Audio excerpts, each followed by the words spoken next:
যে রাতে মোর দুয়ারগুলি ভাঙল ঝড়ে, আজের শেষ পর্ব।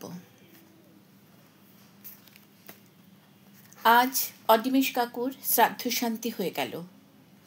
অনেক লোক এসেছিল, আঙ্কেলের আত্মীয় স্বজন, বন্ধু বান্ধব, অফিসের সমস্ত কর্মচারীরা। সবাই অনিমেষ কাকুকে খুব সমীহ করে এবং ভালোবাসে। আমাদের বাড়ি ফিরতে ফিরতে অনেক রাত হয়ে গেল। আমরা সবাই খুব ক্লান্ত। আন্টি নিজের ঘরে চলে গেলেন। শ্লোক আর রিক ড্রয়িং রুমে বসল। আমি আমার ঘরে চলে এলাম। ঘরে ঢুকে দরজাটা বন্ধ করতে যাব, রিক ঘরে ঢুকল। আমি সরে এলাম।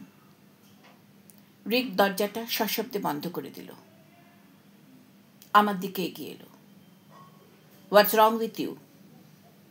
কঠিন গলায় প্রশ্ন করল রিক। উত্তর না দিয়ে তাকিয়ে রইলাম এই নির্লজ্জ মানুষটার দিকে।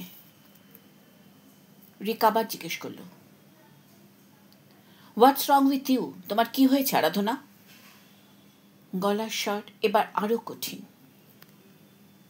এবার আমি বললাম, সত্যি শুনতে চাও? আমার মুখ থেকে শুনতে লজ্জা করবে না তো? রিক আমার আরো কাছে এগিয়ে এলো। রাগে ফর্সা মুখটা লাল হয়ে গেছে। দুহাত দিয়ে আমাকে ধরতে গেল। আমি কঠিন গলায় বলে উঠলাম, don't you dare touch me. আমার বলার ধরনে রিক চমকে উঠল। আমি নিজেও। আমি যেভাবে কথা বলতে পারি তা আমি নিজেও জানতাম না। রিক হাতটা সরিয়ে নিল। অবাক বিস্ময়ে তাকিয়ে থাকলো আমার দিকে। আমি দরজা খুলে বেরিয়ে এলাম। গেস্ট রুমে ঢুকে দরজা বন্ধ করে দিলাম। বারান্দার দরজা খুলে বারান্দায় এসে দাঁড়ালাম। রাতের আকাশটা জ্যোৎস্নায় ঝলমল করছে। তারাগুলো যেন আমাকেই দেখছে। হঠাৎ খুব ভালো লাগছে। মনে হচ্ছে এই একলা পৃথিবীতে আমি নিজের একটা স্থান করে নিতে পারবো। আমি নিশ্চয়ই পারবো। আমাকে পারতেই হবে। আবার একটা নতুন দিন, নতুন সকাল। আজ আমি রিকের কাছে ডিভোর্স চাইব, সবার সামনে।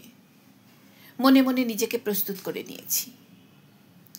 ব্রেকফাস্টের পর অপর্ণা আন্টি আমাদের ড্রয়িং রুমে ডাকলেন। আঙ্কেলের উইলটা পড়া হবে। আঙ্কেলের লয়ার এসেছেন। আমরা সবাই বসে আছি। মিস্টার চৌহান আঙ্কেলের উইলটা পড়লেন।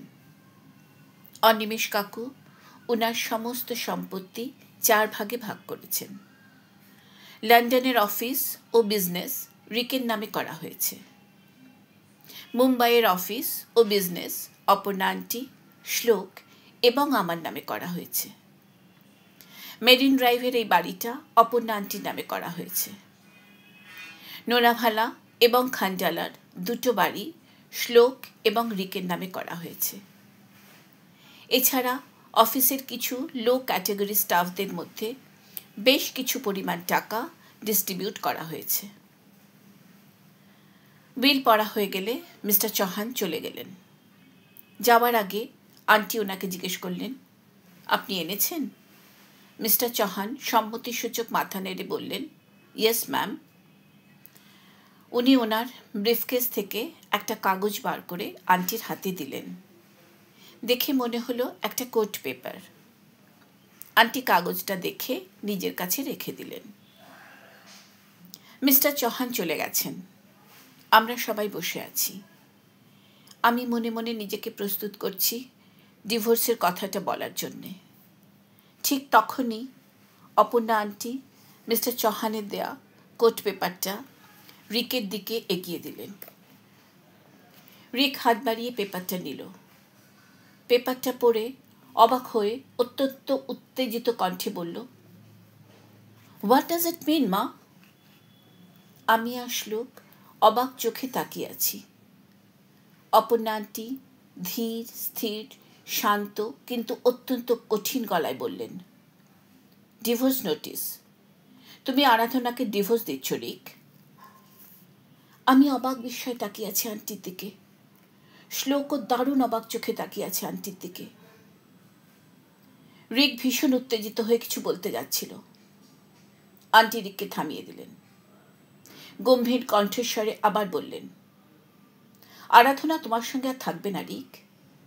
কেন থাকবে না সে কথা মায়ের মুখ থেকে শুনতে তোমার নিশ্চয়ই ভালো লাগবে না। আর আমি চাই a mutual divorce as soon as possible. যত তাড়াতাড়ি সম্ভব তুমি আরাধনাকে ডিভোর্স দেবে। রিক আমার দিকে তাকিয়ে শেষ চেষ্টা করল। আরাধনা, ইউ সে সামথিং। আমি রিকের কথার কোনো উত্তর দিলাম না। ঘৃণায় মুখটা ফিরিয়ে নিলাম। রিক এবার শ্লোকের দিকে তাকালো এই আশায় যে শ্লোক হয়তো ওর সাপোর্টে কিছু বলবে। শ্লোক গম্ভীর মুখে চুপ করে বসে রইল। রিক প্রচণ্ড রাগে ঘর থেকে বেরিয়ে গেল। মুহূর্তের মধ্যে গাড়ি নিয়ে দুরন্ত গতিতে বেরিয়ে গেল। আমি চুপ করে মাথা নিচু করে বসে আছি। অপর্ণা আন্টির প্রতি শ্রদ্ধায় ভালোবাসায় আপ্লুত হয়ে বসে আছি। আন্টি আমার দিকে এগিয়ে এলেন। আমি দু চোখে জল নিয়ে আন্টির চারিদিকে যে ব্যক্তিত্বের দেওয়াল সেটা ভেদ করে আন্টিকে জড়িয়ে ধরলাম। তৃষ্ণার্ত কণ্ঠে ডাকলাম, মা। আন্টিরও চোখে জল। আমার মাথায় হাত রাখলেন। ইশারায় শ্লোককে কাছে ডাকলেন। শ্লোক এলো। অপর্ণা আন্টি আমার হাতটা শ্লোকের হাতে তুলে দিলেন। বললেন, যাকে ছোটবেলা থেকে ভালোবেসেছ তাকে অন্যের হাতে তুলে দিতে পারলে শ্লোক?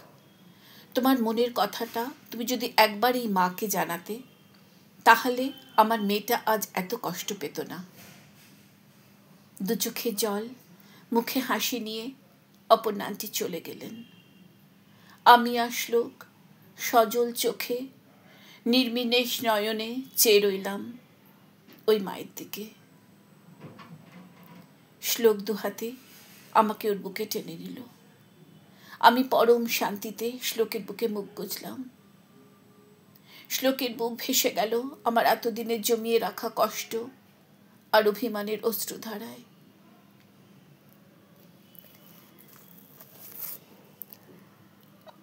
আজকের গল্প এখানেই শেষ।